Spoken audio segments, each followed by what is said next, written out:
ஒன்றுபடுவோம் உரிமைக்காக, ஓபிசி மக்களுக்காக.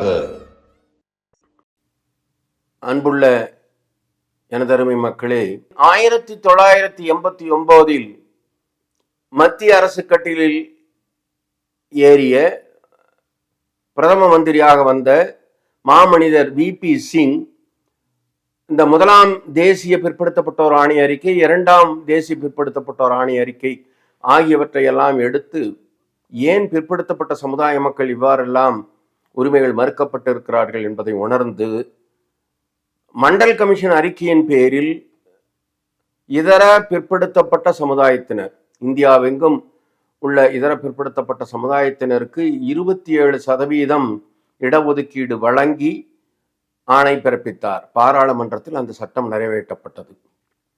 ஆனால் அன்றே அதை எதிர்க்கும் எண்ணம் கொண்ட உயர் திரு எல்கே அத்வானி போன்றோர் தலைமையில் அங்கே மண்டல் வந்தது. உடனே இவர்கள் கமண்டலத்தை எடுத்து வேறு காரணங்களை சொல்லி இந்த பிபி மண்டல் அவர்கள் அறிக்கையின் பேரில் உயர் திரு விபி சிங் கொண்டு வந்த 27% இட ஒதுக்கீட்டை மறைமுகமாக எதிர்த்தனர். நாடெங்கும் கிளர்ச்சி, நாடெங்கும் முன்னேறிய வகுப்பினர், பல போராட்டங்கள், பல உயிர்கள் பலி போயின, பல இடங்களில் போலீஸ் தடியடி நடந்தது. உயர் ஜாதியினர், முன்னேறிய ஜாதியினர் இந்த இடஒதுக்கீட்டிற்கு எதிராக இந்திய உச்ச நீதிமன்றத்திலும் பல்வேறு உயர் நீதிமன்றங்களிலும் வழக்குகள் தொடுத்தார்கள்.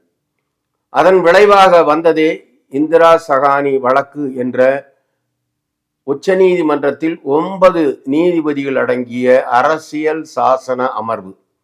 இந்த அமர்வு 1992 அதன் தீர்ப்பை, ஜட்ஜ்மெண்டை கொடுத்தது. அதில் 27% இடஒதுக்கீட்டை அவர்கள் உறுதி செய்தாலும் அதில் சில நிபந்தனைகளை கொண்டு வந்தார்கள்.